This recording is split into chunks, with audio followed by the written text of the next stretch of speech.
श्रीमद् भगवद गीता अध्याय 11 विश्व रूप दर्शन योग श्लोक 40। नमः पुरस्तात् अथ पृष्ठतः ते नमोऽस्तु ते सर्वत एव सर्व अनंत वीर्य अमित विक्रमस्त्वं सर्वं समाप्नोसि ततोऽसि सर्वः।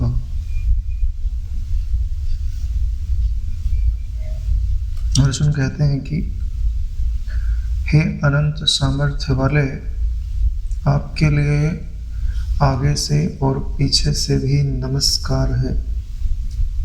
हे सर्वात्मन, आपके लिए सब ओर से ही नमस्कार हो, क्योंकि अनंत पराक्रमशील आप सब संसार को व्याप्त किए हुए हैं।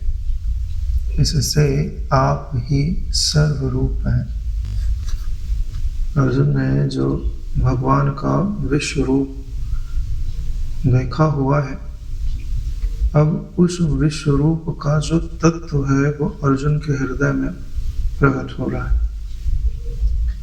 तो देखते हैं कि भगवान ही तो सर्वसमर्थ हैं, सब जगह व्याप्त हैं।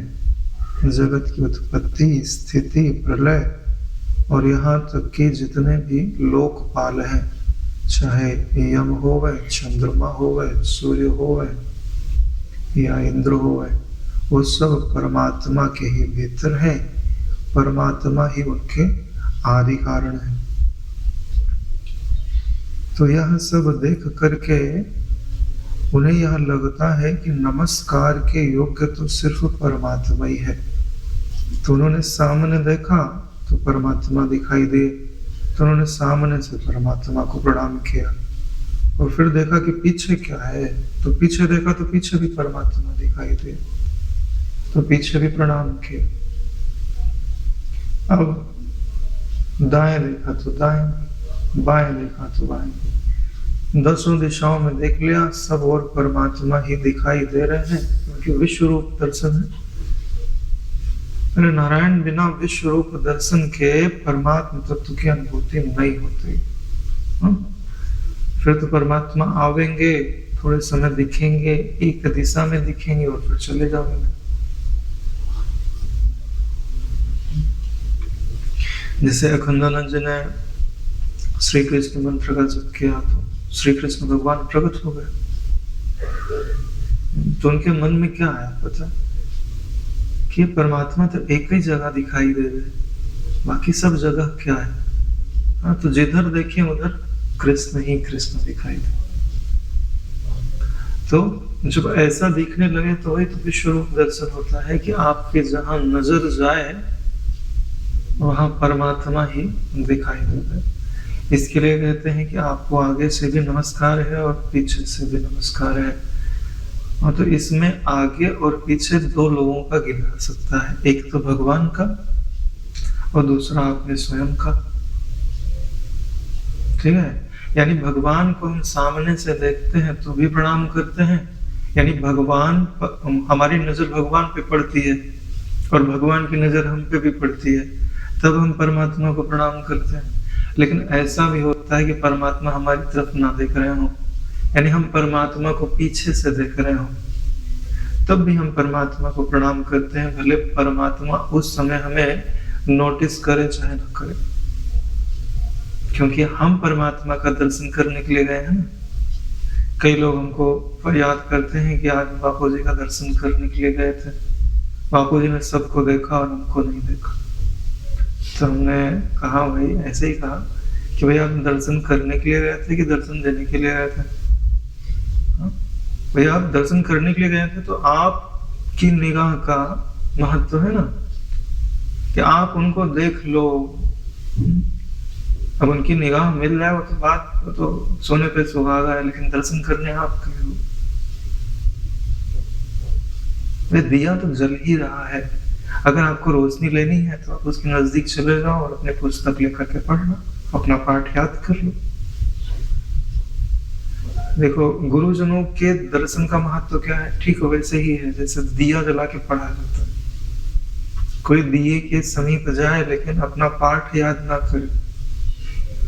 जैसे हम लोग बचपन में तो लाइट नहीं होती थी, तो घर में एक आध दिया जलते रहता था, तो उसी के नजदीक बैठ के बच्चे लोग पढ़ा करते थे। चिमनी जलती थी, तो अंधेरे में तो नहीं पढ़ा जा सकता ना। तो ऐसे ही यह जो पूरा जगत है वो अंधकार से युक्त है। यहाँ ब्रह्म विद्या ठीक से नहीं पढ़ी जा सकती, लेकिन जिनके हृदय में ब्रह्म तत्व छलक गया है, प्रकट हो गया, वो दिए के जैसे हैं।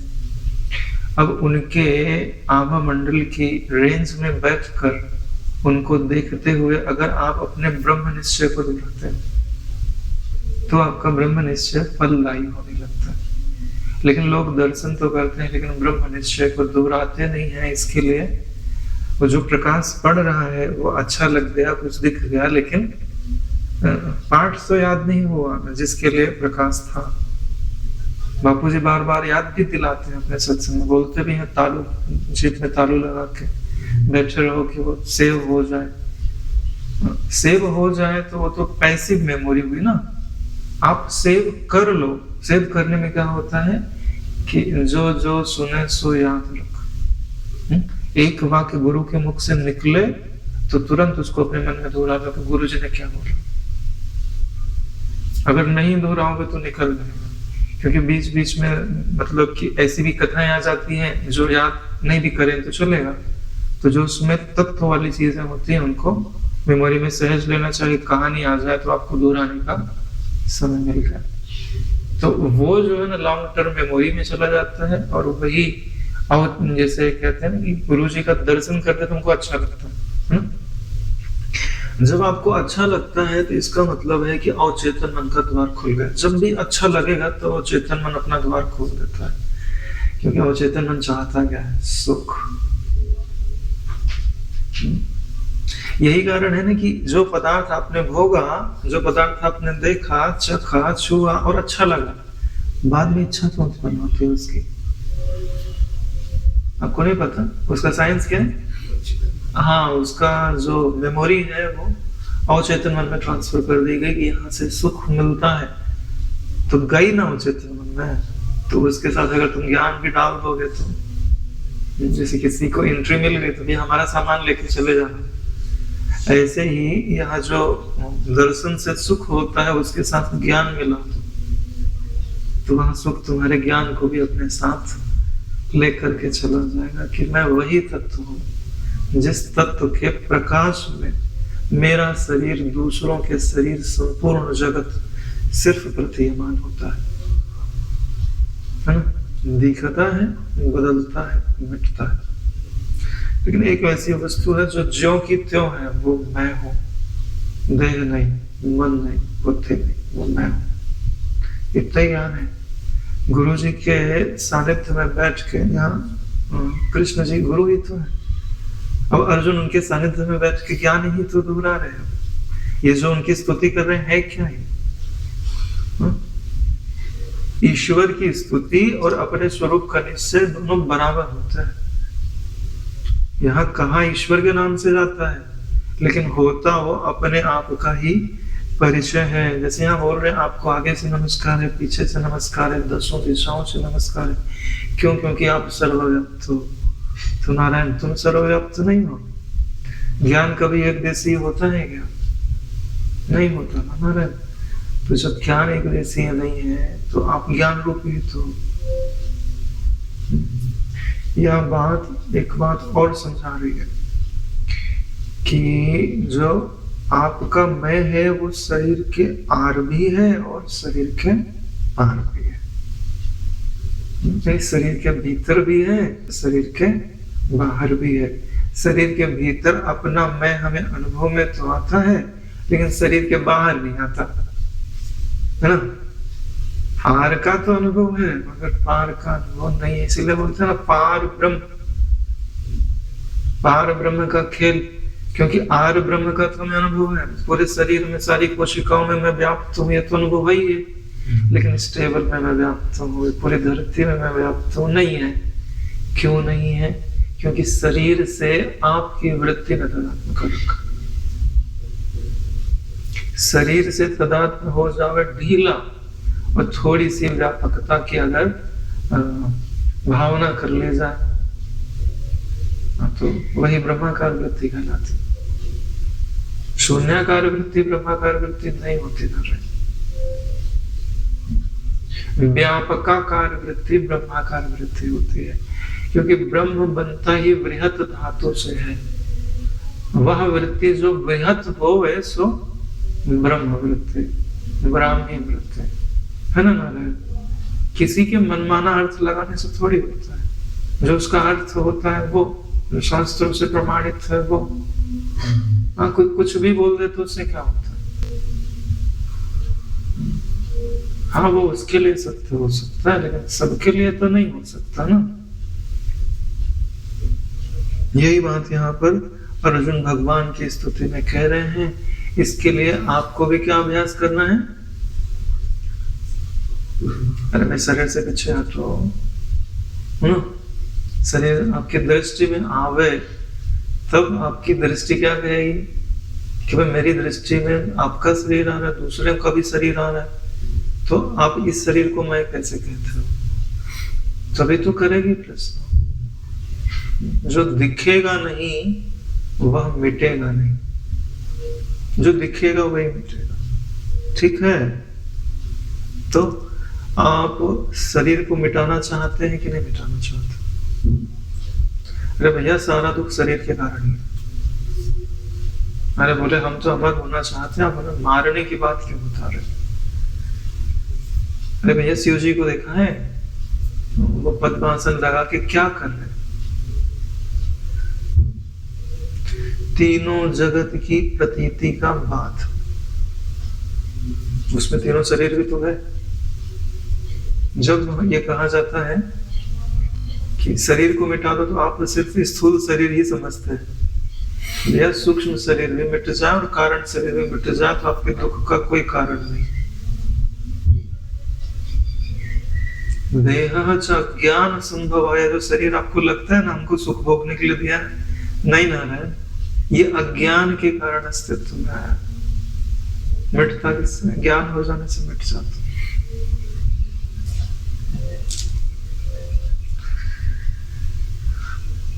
तो यहाँ अर्जुन स्वीकार क्या कर लेते हैं? हे परमात्मा आप सर्वरूप हो। अर्जुन क्या स्वयं को गिन रहे हैं सर्व में? वो तो अर्जुन ही जाने, ठीक है, लेकिन हमें गिन लेना है। जब हम ये कहते हैं कि हे परमात्मा आप सर्वरूप हो, तो उसके यह बोलने के बाद का अगला पल क्या होगा? ब्राह्मण स्थित नहीं, आपका शरीर ईश्वर हो गया, आपका मन ईश्वर हो गया, आपकी बुद्धि ईश्वर हो गई। सर्व में तो सब आ गया ना नारायण, कि अपने को छोड़ के सर्व गिन रहे हो।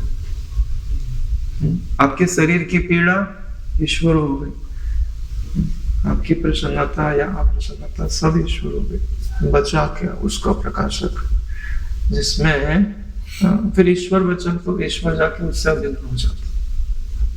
जैसे ब्रह्माकार वृत्ति का क्या रोल है? परिच्छिन्नता मिटा के ब्रह्म से अभिन्न हो जाती, सदा थोड़ी ना रहती है ना नारायण। तो इसका अर्थ मेरे ख्याल से क्लियर हो गया है। यहाँ पे परमात्मा को एक और चीज कहा है, अनंत वीर्यम अमित विक्रमहत्वम। इस संसार को धारण करने के लिए अनंत पराक्रम चाहिए ना। बिना अनंत पराक्रम के वैसे भी जगत का कोई अंत वंत है नहीं। जितना तुम देखते जाओगे उतना वो दिखते जाएगा। अनंत को धारण करने के लिए अनंत तो चाहिए, अनंत सामर्थ्य तो चाहिए। और चलिए नारायण, यहाँ अनंतता अर्जुन की दृष्टि से मुझे ऐसा लगता है कि भगवान की अर्जुन पे कृपा है ना। तो यह कह के वह यह चाह रहे हैं कि भगवान की जो उन पे कृपा है वह उन्हें अनंत परिमाण रूप से मिलती रहे। अरे भाई, किसी की स्तुति में क्यों कहा जाता है कि आप अनंत पराक्रमशील हो, अनंत विक्रमशील हो? क्यों? क्योंकि आपको उनके पराक्रम का, उनकी वीर्यवानता का आपको लाभ मिले, है ना? तभी तो कहा जाता है। तो इसका यह अर्थ होता है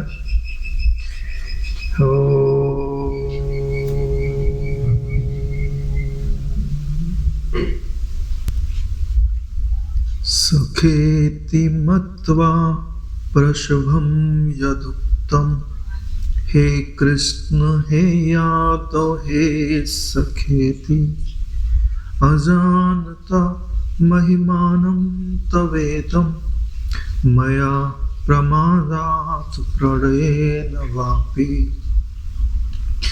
यत् च अवहासार्थम् असत् कृतोषि विहारशय्या आसन भोजनेषु एकोऽथवा अपि अच्युत तत्समक्षम् तत्क्षामये त्वाम् अहम् अप्रमेयम्। अर्जुन कहते हैं कि हे परमेश्वर, आपके इस प्रभाव को ना जानते हुए, यानी ईश्वर को ईश्वर ना जानते हुए, आप मेरे सखा हैं ऐसा मानकर प्रेम से अथवा प्रमाद से भी मैंने हे कृष्ण हे यादव हे सखे इस प्रकार जो कुछ भी बिना सोचे समझे हठात कहा है।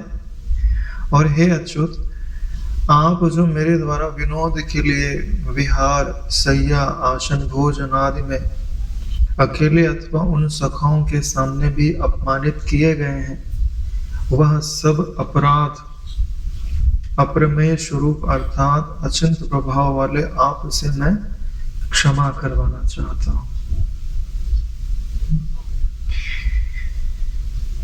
ईश्वर की दृष्टि में तो शायद यह अपराध नहीं है। क्यों? क्योंकि अर्जुन जो है भगवान को सखा भाव से पूछता है, लेकिन अर्जुन को यह पता नहीं था ना भगवान का प्रभाव। ठीक है, अब प्रभाव पता चल गया तो उन्हें लगा कि हमारा सखा तो बड़ा बलवान है, बड़ा प्रभावशाली है, कहीं वो इन बातों का बुरा ना मान ले। देखो, जो चीज हमको जैसे अनुभव में आती है, हम सोचते हैं कि सामने वाले को भी वो वैसे ही अनुभव में आती होगी। जैसे जिस बात का हमें बुरा लगता है, हमको लगता है कि सामने वाले को भी वैसी परिस्थिति होगी तो उस बात का बुरा लगता होगा। ये अर्जुन की मान्यता ही है, ऐसा हो नहीं सकता सबको एक जैसा। हाँ, अधिकतर हो सकता है, लेकिन ईश्वर का जो अंतःकरण होता है ना, वो दैट इज स्पेशलाइज्ड। वो मनुष्य की तरह उनमें चोट नहीं लगती। क्यों नहीं लगती? भाई हमको चोट क्यों लगती है? हमको अपने से अलग कोई दिखता। कृष्ण की दृष्टि में कृष्ण ही है, अर्जुन तो है ही नहीं। यही कारण है कि कृष्ण भगवान के चेहरे से कभी मुस्कुराहट विदा नहीं होती। दूसरा दिखेगा तो अहंकार आवेगा, दूसरा है ही नहीं तो अहंकार नहीं हो सकता। आप कितनी पृथकता का अभ्यास क्यों ना कर लो, अगर दूसरा बना है तो आज नहीं तो कल तुमको ठोकर मारेगा।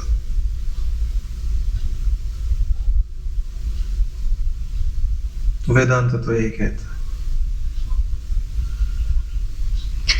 इसके लिए अर्जुन भाई उन्होंने हे सखा हे यादव हे कृष्ण ऐसा कहा। और भाई जब सखा है तो भोजन करते समय, विहार करते समय, सोते समय, है भाई छेड़खानी ना करे तो मित्र कहेगा। भाई जा रहे हैं, साथ समीप में बैठा तो धक्का देके जाते हैं। अपनी उपस्थिति का एहसास दिलाया जाता है, भाई हम भी तो हैं। और भोजन कर रहे हैं तो उसी बात में जाके आधा खाया, उठा के खा लिया।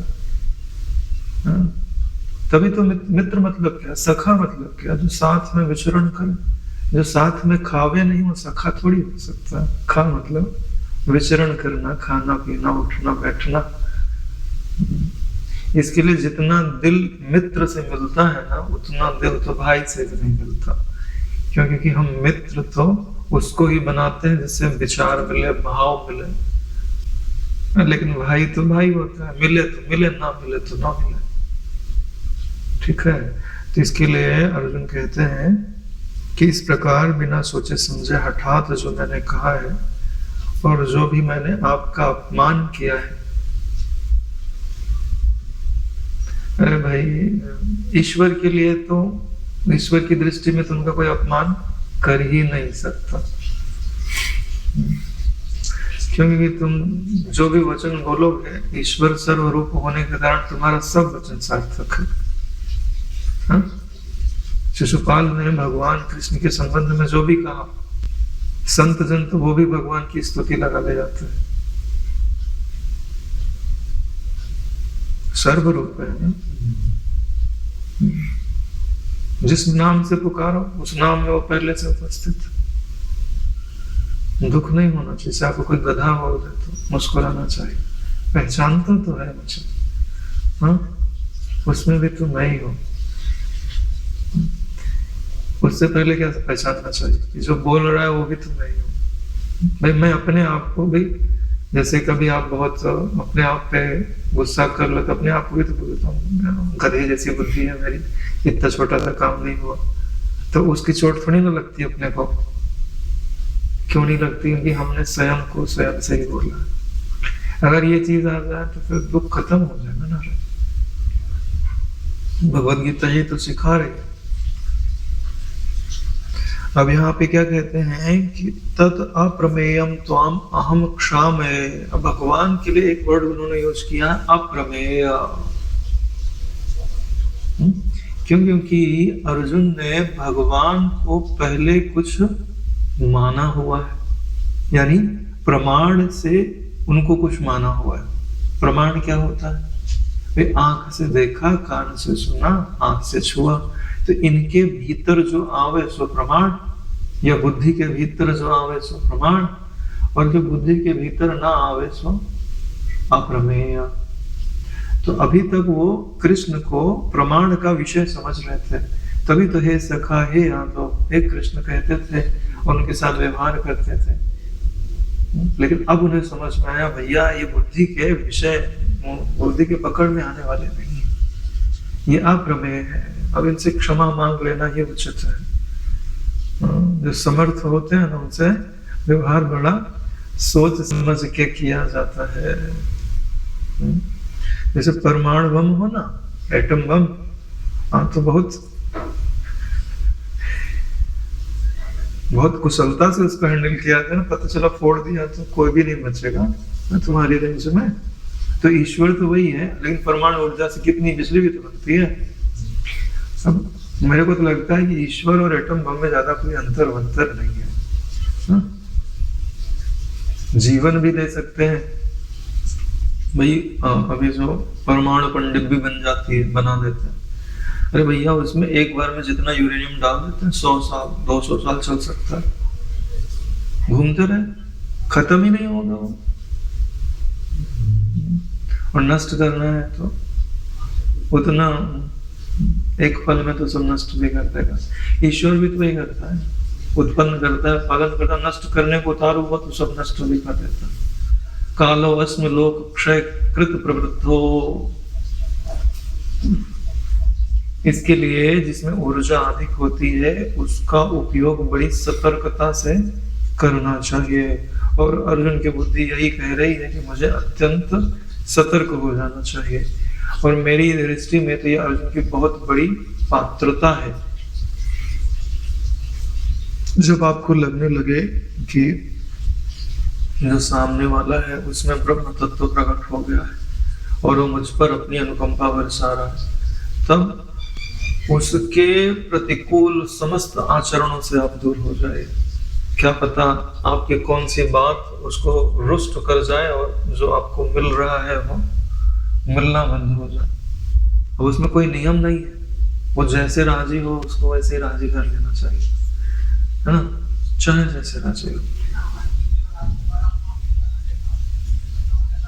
इसमें कोई नियम नहीं, जैसे राजी होना चाहिए। क्योंकि आपको उनकी प्रसन्नता से मतलब है, प्रोसेस से मतलब नहीं है हमारा है।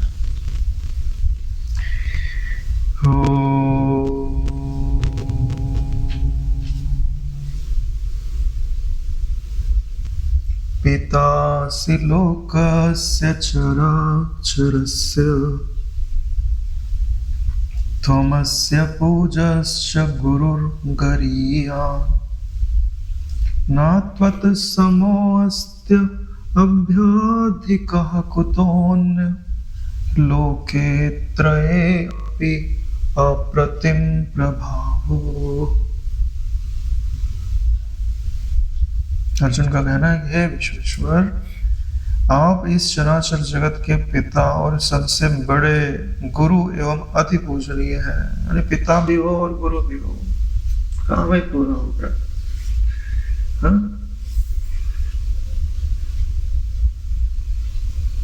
सबसे गुरु पे सबसे बड़ा अधिकार किसका होता है?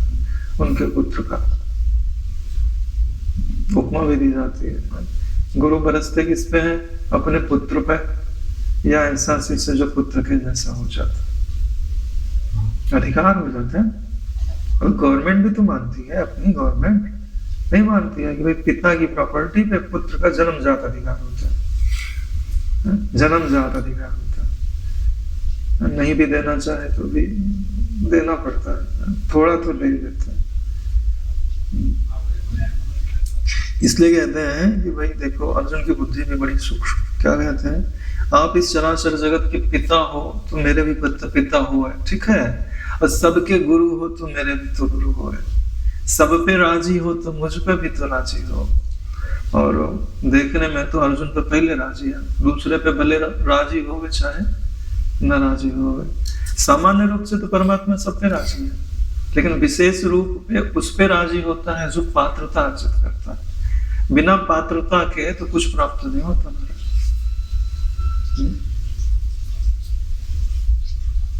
इस पे तो कोई भी डिबेट कर ले, है ना? कोई नहीं जीत सकता।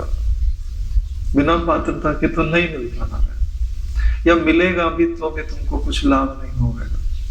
हाँ, तुमसे कोई पानी मांगे तो तुम उसके टूटे पात्र में पानी ना डालो।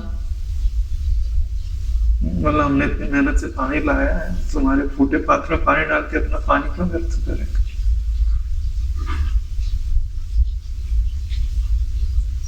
हे अनुपम प्रभाव वाले, आप प्रतिम प्रभाव, तीनों लोकों में आपके समान दूसरा कोई नहीं है। आपके समान दूसरा कोई नहीं है, और परिमार्जित कर दो तो आपके सिवाय दूसरा कोई नहीं है। जो भक्ति होती है ना, क्या कहती है? आपके समान कोई दूसरा नहीं है। धीरे धीरे भक्ति जब प्रौढ़ होने लगती है, ज्ञान में परिणत होने लगती है, तो उसको क्या समझ में आता है? आपके सिवाय कोई दूसरा नहीं है। आपके समान और आपके सिवाय, समान और सिवाय दो वर्ड का अंतर। जब आपके समान कोई नहीं है तो हम शरणागति ले लेते हैं, ठीक है?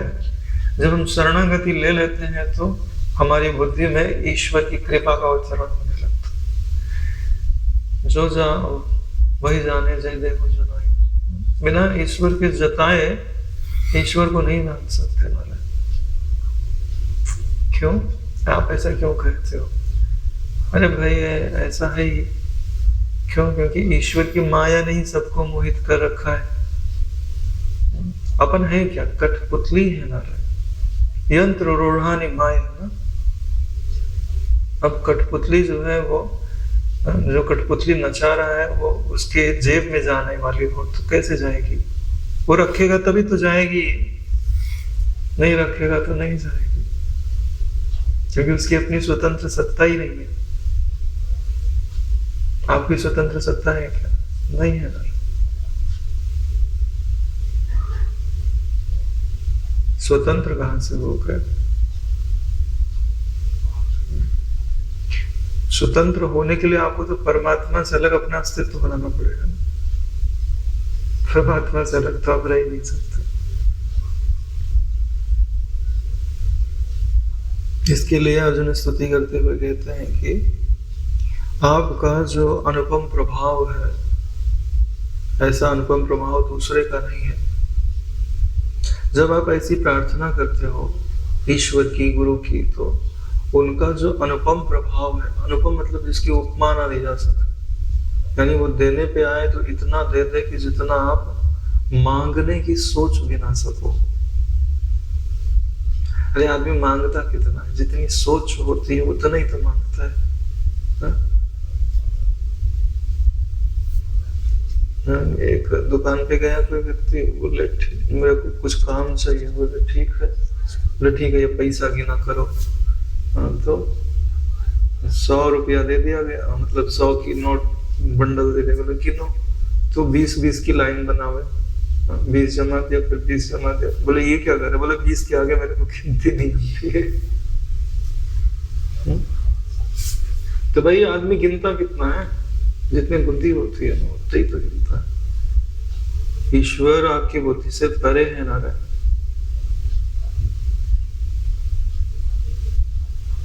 वैसे भी बुद्धि में क्या आवेगा, जो ईश्वर ने निर्धारित कर रखा है वही तो आवेगा, उससे अधिक नहीं आ सकता। जैसे कंप्यूटर बनाते हो ना, तो नारायण जो जानकारी आप उसमें डालोगे वही तो निकलेगी, जो आपने कभी डाला नहीं तो वो निकलेगा भी नहीं।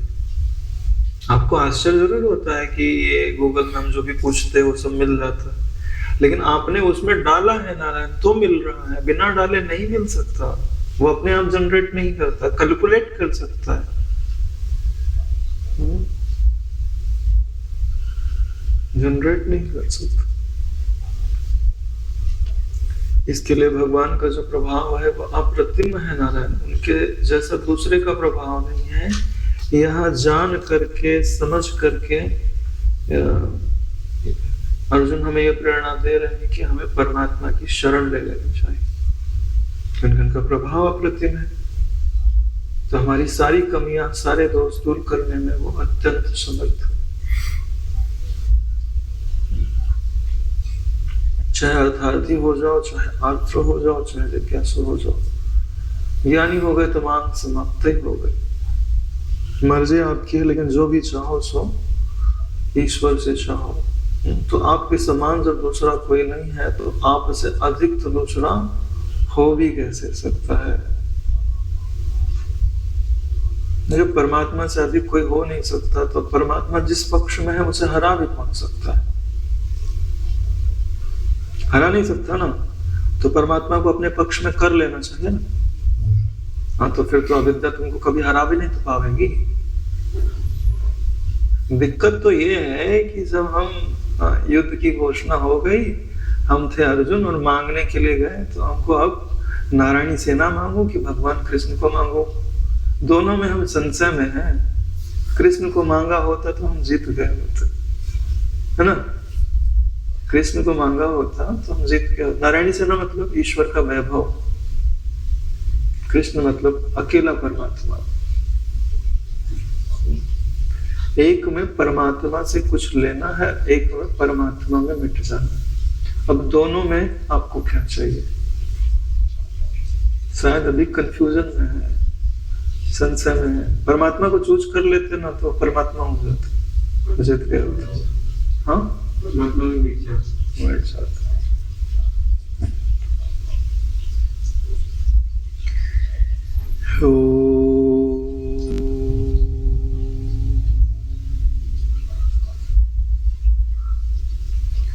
तस्मात् प्रणम्य प्रणिधाय कायं प्रसादये त्वाम् अहम् ईशमीड्यम्। पितेव पुत्रस्य सखेव सख्युः प्रियः प्रियार्हसि देव शोधुम्। अर्जुन कहते हैं कि हे प्रभु, मैं शरीर को भली भांति चरणों में निवेदित करके अहम कायम प्रणिधाय, प्रणम में ईज्यम, प्रणाम करके स्तुति करने योग्य आप ईश्वर को प्रसन्न करने के लिए प्रार्थना करता हूँ। हे देव, हे पिता, जैसे पुत्र के, सखा जैसे सखा के और पति जैसे प्रियतमा पत्नी के अपराध सहन करते हैं, वैसे आप भी मेरे अपराध को सहन करने के योग्य हैं। तीनों बना लिया। हाँ, पुत्र भी बन गए, सखा भी बन गए और प्रियतम भी बन गए। हाँ, तो जिस भांति तुम हमको क्षमा कर सको तुम उस भांति से हमको क्षमा कर दो। मैं अपना पूरा शरीर, अपना पूरा मन, स्तुति करने योग्य आप ही तो हो। स्तुति करने योग्य यानी पार लगाने योग्य आप ही हो। हम स्तुति किसकी करते हैं? हाँ, जो भाई हमको दुख है, जो दुख से छुड़ा दे, हमको जो बीमारी है, जो बीमारी से छुड़ा दे, हाँ, हम कहीं फंसे हैं, जो हमको वहां से निकाल ले, हम उसकी स्तुति नहीं करते, प्रशंसा नहीं करते, धन्यवाद नहीं करते। हम तो परमात्मा को धन्यवाद दे रहे, स्तुति कर रहे, आप मुझे क्षमा करो। अभी क्षमा वमा क्यों मांग रहे हैं कि भैया जो विश्व विराट आप दिखा रहे हो, भैया आप चतुर्भुज हो जाओ नारायण, है ना। अब ये जो रूप है, जो तेज है, यार हजारों सूरज इकट्ठा हो जाए, इतना तो तेज है, तुमको अगर अभी दिखा दिया जाए ना, तुम्हारा शरीर जलकर राख हो जाएगा। सहन करने की क्षमता कलयुग के मनुष्य में थे ही नहीं। अभी आप पुकार कर ईश्वर प्रकट क्यों नहीं होता? क्योंकि देखने की सामर्थ्य भी नहीं, और ईश्वर प्रकट हो जाए तो जो तुम्हारे पास है वो भी चला जाए। बिना पात्रता के कोई चीज मिल जाती है तो नष्ट ही कर डालती है ना। तो यही चीज यहाँ पर बताई जा रही है। अर्जुन कह रहे हैं कि मैं अपने आप को आपको समर्पित करता हूँ, आप मुझ पर प्रसन्न हो जाइए। जिस रिश्ते से आप प्रसन्न होना चाहें उस रिश्ते से हो जाइए। आप मेरे पिता हो, आप मुझे अपना पुत्र समझकर मेरे अपराध क्षमा कर दीजिए। आप मेरे सखा हो। तो पहले तो केवल सखा ही मांगते थे, है ना। अब देख लेना समर्थ है, तो जो समर्थ होता है उसको पिता बना के आ जाता है। क्योंकि पिता अनुशासन भी करता है तो रक्षण भी तो करता है, पालन भी तो करता है।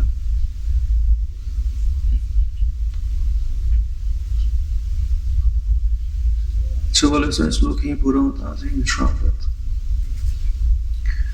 ओम कायेन वाचा मनसेन्द्रियैर् वा करोमि यद्यत् सकलं परस्मै श्री सद्गुरुवे समर्पयामि।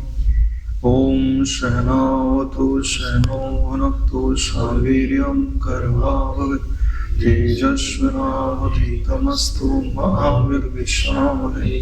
ओम शांति शांति शांति। श्री सद्गुरुदेव भगवान की